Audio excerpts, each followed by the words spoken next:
आपको लेकर चलता हूं आज के सेशन की शुरुआत की थोड़ी बैकग्राउंड के साथ। बैकग्राउंड कुछ इस तरह से है साथियों, 8 जनवरी 2023 की आप एक कटिंग देखते हैं। अखबार में जानकारी छपी थी कि चाइना और यूएस के बाद दुनिया का तीसरा सबसे बड़ा गाड़ियों का मार्केट भारत है, यानी कि ऑटो मार्केट, कार जिस मार्केट में बिके वो भारत है। एक जानकारी जैसे ही ये बाहर आती है जनवरी 2023 की शुरुआत में, इंडियंस को बड़ी खुशी होती है क्योंकि अर्थव्यवस्था के अंदर कार का बिकना बहुत पॉजिटिव साइन माना जाता है। उस पॉजिटिव साइन में सरकारी प्रयास जब अपना एंट्री ले ले तो फिर एक और बेहतर न्यूज बनती है। और सरकारी प्रयास ये, भारत सरकार ने हाल ही में ये जानकारी दी थी दुनिया को कि 2030 में हमारी गाड़ियों में 30% गाड़ियां जो बिकेंगी वो बैटरी से चलने वाली होंगी, यानी इलेक्ट्रिक व्हीकल्स हमारे देश के अंदर चलेंगे। 2030 में 30% इलेक्ट्रिक व्हीकल्स का आपने मार्केट बनाने की बात कर दी। एक तरफ आप कहते हो कि तीसरा दुनिया का सबसे बड़ा मार्केट इंडिया, उस मार्केट के अंदर 30% गाड़ियां इलेक्ट्रिक व्हीकल्स से होंगी। और ऐसी स्थिति के अंदर जब जानकारी आगे बढ़ती है तो पता चलता है कि दुनिया में इस समय 1 करोड़ इलेक्ट्रिक कारें हैं और इस दशक के अंत में यानी 2030 तक 14 करोड़ गाड़ियां हमारे दुनिया के अंदर इलेक्ट्रिक व्हीकल्स के रूप में होंगी। अगर कोई गाड़ी इलेक्ट्रिक है तो उसका मतलब है कि उसके अंदर बैटरी लगी है और बैटरी उसमें लिथियम आयन से बनी हुई लगी है, यानी कि प्रत्येक गाड़ी जितनी भी बैटरी से बनकर चल रही हैं उन सब में लिथियम से बनी हुई बैटरियां लगी हैं और एक बैटरी के अंदर कम से कम 8 किलोग्राम लिथियम की जरूरत पड़ती है। इस प्रकार से हर साल दुनिया भर में 7 अरब लिथियम आयन बैटरियां बेची जाती हैं। इससे अनुमान है कि 2027 तक बढ़कर 15 अरब हमारे यहां पर दुनिया भर के अंदर लिथियम आयन बैटरियां, इतने किलोग्राम लिथियम का उपयोग हो जाएगा। यानी एक प्रकार से यह मानकर चलिए कि इस दशक यानी 2030 की अगर हम बात करें तो उस समय तक जो सबसे इंपॉर्टेंट चीज अगर गाड़ियों में होगी तो वो लिथियम होगी। हमने एक खबर इसी समय लिथियम से जुड़ी हुई इस महीने की शुरुआत में सुनी, 6 फरवरी 2023 की कटिंग है कि भारत ने 2030 में 30% मार्केट लिथियम आयन का कह तो दिया, लेकिन हमें कच्चे माल की बड़ी दिक्कतें हो रही हैं, रॉ मटेरियल का शॉर्टेज हो रहा है, जिससे बैटरी के अंदर बैटरी रिसर्च में दिक्कतें आ रही हैं। यह खबर जब आती है तो भारत सरकार की तरफ से एक कटिंग आती है और खबर यह है कि भारत के द्वारा प्लान किया गया है कि 2030 तक केवल बैटरी के अंदर यानी लिथियम आयन बैटरी को प्रोड्यूस करने के अंदर $10 बिलियन का इन्वेस्टमेंट किया जाएगा। तो $10 बिलियन के इन्वेस्टमेंट की ये सारी खबरें चली रही हैं, हमने जरूरत समझ ली, जरूरत का उपयोग समझ लिया, चैलेंजेस समझ लिए, तो अब इस खबर को भी हम अच्छे से पढ़ ही लेते हैं। खबर यह है कि भारत के विवेक भारद्वाज जी जो कि माइंस सेक्रेटरी हैं, आईएएस ऑफिसर, माइंस विभाग की तरफ से उन्होंने आज एक ट्वीट किया, असल में कल एक ट्वीट किया था। जानकारी यह थी कि फॉर द फर्स्ट टाइम यानी कि दुनिया देश में पहली बार lithium reserve have been discovered and that too in Jammu Kashmir, यानी देश के जम्मू कश्मीर यूनियन टेरिटरी के अंदर लिथियम के भंडार पाए गए हैं, वो भी पहली बार। अब इस वजह से मोबाइल फोन और सोलर पैनल, क्रिटिकल मिनरल्स जितने भी रिक्वायर्ड हैं उन सब क्षेत्रों के अंदर भारत आत्मनिर्भर हो जाएगा। और ऐसा it is very important for the country to find our critical minerals and also process it, we will become आत्मनिर्भर, हम इस वजह से आत्मनिर्भर हो जाएंगे। यह खबर बाहर आती है, ऑटो इंडस्ट्री इस बात को हाथों हाथ लेती है। आनंद महिंद्रा जो कि महिंद्रा के चेयरमैन हैं, उनके द्वारा ट्वीट किया जाता है और कहा जाता है कि अब इस बात पर कोई संदेह नहीं है कि आने वाला भविष्य भारत का इलेक्ट्रीफाइंग होगा, यानी इलेक्ट्रिसिटी से चलने वाला होगा। यह खबर आप सुर्खियों में देखते हैं। आनंद महिंद्रा की इस बात के पीछे का बहुत बड़ा कारण था क्योंकि एक सुर्खी बन चुकी थी और सुर्खी थी कि जम्मू कश्मीर में भारत का पहला लिथियम का भंडार मिला है, जिससे कि भारत की इलेक्ट्रिक कार को बहुत सारी उम्मीदें मिल रही हैं। दुनिया भर के अखबारों के अंदर कटिंग और हेडलाइन छप जाती है, 5.9 million ton of lithium reserve found in Jammu Kashmir, first time in India. Bharat में मिला हुआ यह भंडार दुनिया का दूसरा सबसे बड़ा भंडार है और ये जो मतलब जितना वजन यहां पर बताया जा रहा है, अगर ये सब बातें सही होती हैं तो भारत जो फिलहाल नेट इंपोर्टर है लिथियम का, संभव है आने वाले समय में वो इसका एक्सपोर्ट भी करने लगे। खबरें आपके सामने इस प्रकार से कटिंग्स के अंदर छपने लगती हैं।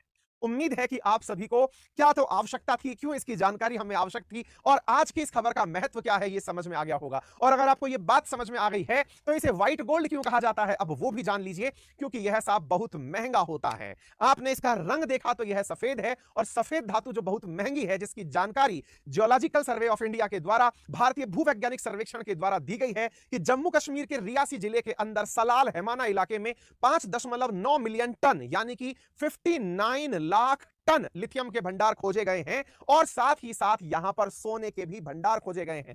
यह मिनिस्ट्री ऑफ माइंस के द्वारा दिया गया ट्वीट है और यहां पर एक ट्वीट के अंदर एक पॉइंट मेंशन किया गया है और वो पॉइंट है साथियों, वो है G3 यानी कि 5.9 इन्फर्ड रिसोर्सेज G3। G3 क्या होता है मैं वो भी बताऊंगा। तो यहां पर ये खोजा गया है, आप इसको देख सकते हैं मैप पर, इसकी लोकेशन खोज लें। ये भारत का मैप है, इसके यूनियन टेरिटरी में अगर आप उत्तर की तरफ चलते हैं तो जम्मू कश्मीर को देखने के बाद अगर आप जम्मू कश्मीर के मैप को देखते हैं तो जम्मू आपको यहां पर दिखाई दे रहा है एज ए डिस्ट्रिक्ट। इसके आप उत्तर में चलते हैं तो आपको यहां पर रियासी डिस्ट्रिक्ट दिखाई देता है, रियासी में यह भंडार खोजे गए हैं। ठीक है साहब। अच्छा, अब जब सवाल आता है कि ये G3 क्या है, तो मैं ये बता दूं कि जियोलॉजिकल जो सर्वे होते हैं उनके अंदर अलग अलग लेवल पर खोज की जाती है।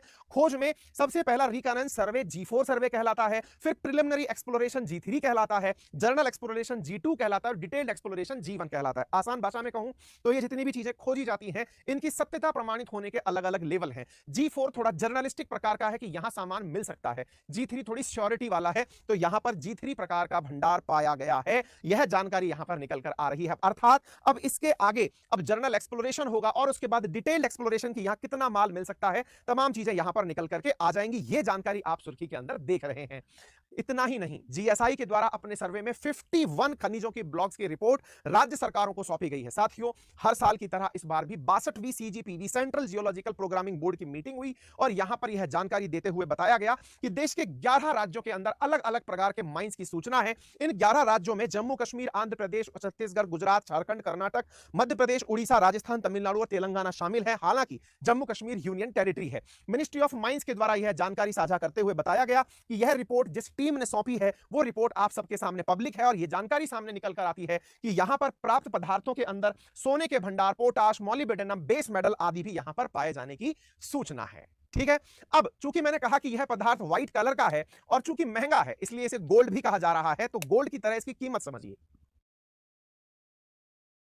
कमोडिटी मार्केट जहां पर वस्तुओं की खरीद फरोख्त की जाती है, वहां पर 1 टन लिथियम की कीमत यानी कि 1000 किलो जो लिथियम की कीमत है वो 57.36 लाख रुपए है। भारत में 59 लाख टन लिथियम के भंडार मिले हैं, अर्थात भारत में जो मिला हुआ भंडार है वो 3384 अरब रुपए का है। कितना होता है ये है? आप में से कई लोग ये जानना चाहते हैं कितना होता है ये। पाकिस्तान कई बार कर्ज मुक्त हो जाएगा।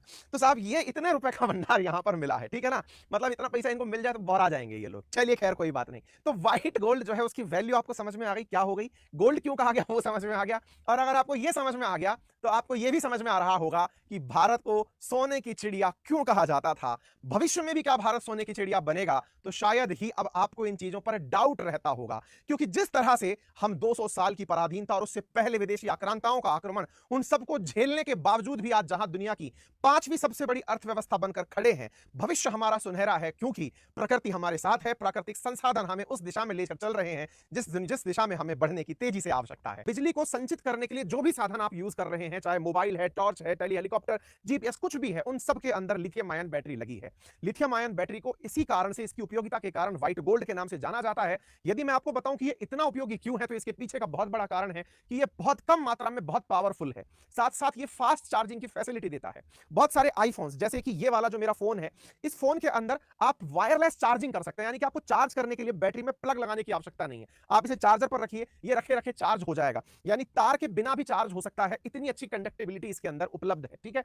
इसके अंदर मतलब सेल्फ डिस्चार्ज होने की कैपेसिटी नहीं है। पता चले आप रखकर छोड़ दिए, जितना परसेंट पे छोड़े, बाद में वो डिके हो गया, बहुत धीरे डिके होता है। ऐसी विशेषताएं इसके अंदर होने के कारण लिथियम को mobile phone, tablet, electric vehicles, इन सब के अंदर यूज में लिया जाता है। इसी कारण से जो भारत के माइंस मिनिस्टर हैं, उन्होंने बकायदा वीडियो जाकर जारी करके बताया कि why lithium is so important, क्योंकि इसके इंपॉर्टेंस से ही हम भविष्य में 2030 के अंदर पेट्रोल और डीजल को रिप्लेस करके इलेक्ट्रिक व्हीकल्स के यूज करने के बारे में विचार कर रहे हैं। पेट्रोल और डीजल का रिप्लेसमेंट सोलर एनर्जी और विंड एनर्जी से बनी हुई जो इलेक्ट्रिसिटी है उसे बैटरी में संचित करके अपने व्हीकल्स में यूज कर पाएंगे। इसमें खुश होने की आवश्यकता इसलिए है क्योंकि चूंकि वाहन मोबिलिटी में यूज लिए जाते हैं और मोबिलिटी में फिलहाल हमारी डिपेंडेंसी फॉसिल फ्यूल पर है। फॉसिल फ्यूल के अंदर हम सामान्यतः पेट्रोल, डीजल और गैस का उपयोग कर रहे हैं। अब चूंकि उसकी जगह भारत सोलर कैपेसिटी डेवलप कर रहा है, विंड कैपेसिटी डेवलप कर रहा है, तो बिजली तो हम बना रहे हैं, लेकिन उस बिजली को संचित करने के लिए बैटरी की आवश्यकता है। बैटरी जब लिथियम आयन की हो जाएगी तो भारत का जो बहुत बड़ा फॉरेक्स है, जो कि पेट्रोल डीजल के प्राइसेस के पेमेंट में चला जाता है, उससे हमारी बचत हो जाएगी। दुनिया भर के अंदर अगर लिथियम के सबसे बड़े भंडारों की बात की जाए तो 2021 के आंकड़ों को देखकर पता चलता है कि दुनिया के नक्शे पर लैटिन अमेरिका, जिसे आप दक्षिण अमेरिका के नाम से जानते हैं, वहां पर चिली नामक देश में सबसे ज्यादा ज्ञात भंडार 92 लाख यानी 9.2 मिलियन टन भंडार प्राप्त थे चिली चिली के अंदर किस चीज के, आपके लिथियम के। इसके बाद के दुनिया भर के भंडार थे, उन दुनिया भर के भंडारों में हमारा पड़ोसी चीन 15 लाख मेट्रिक टन, इसी प्रकार ऑस्ट्रेलिया 57 लाख मेट्रिक टन, इस प्रकार से बड़ी मात्रा के अंदर लिथियम लेकर बैठा हुआ था। भारत के मैप पर कोई भी लिथियम की निशानी दिखाई नहीं जाती थी। उसके बाद नंबर आता है भारत का। आज की जानकारी जिस तरह की है, अगर यह जानकारी सही सिद्ध होती है, कंफर्मेशन लेवल जीवन तक पहुंच जाती है, तो मेरे प्यारे साथियों, दुनिया में जो लिथियम के सबसे अधिक भंडार हैं वो चिली के बाद भारत में ही होंगे, और वो होंगे 5.9 मिलियन टन। यदि चिली के अंदर 9.2 मिलियन टन अगर भंडार हैं, तो आने वाले समय में भारत के पास 5.9 मिलियन टन भंडार होंगे। उसके बाद ऑस्ट्रेलिया, अर्जेंटीना, पुर्तगाल, चाइना और यूएस के अंदर भंडार होंगे। यानी आने वाले समय के अंदर अगर बात की जाए तो भारत दुनिया का सेकंड लार्जेस्ट लिथियम रिजर्व रखेगा, क्योंकि यह G3 लेवल है। G3 का मतलब कंफर्मेशन का एक स्टेप अभी और बाकी है कि टोटल वाकई में कितना भंडार है, दुनिया में कितना लिथियम का मार्केट है। इसको समझने के लिए आप ऐसे समझ लीजिए कि 2020 में लिथियम का ग्लोबल ट्रेड 6,667 करोड़ रुपए था, जिसमें दुनिया के जो टॉप 5 एक्सपोर्टर थे उनमें टॉप पर चीन खड़ा था।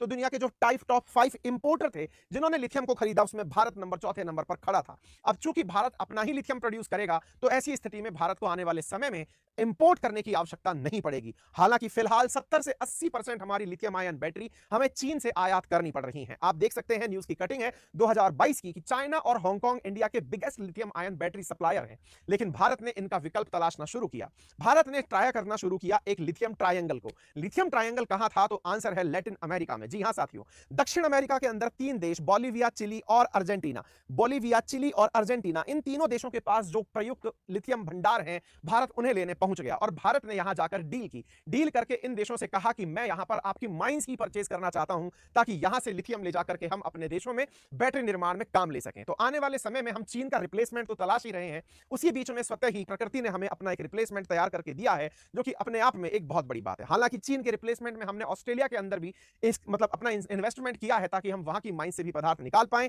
अर्जेंटीना के अंदर भी हम एक्वायर करने के लिए माइंस जा रहे हैं।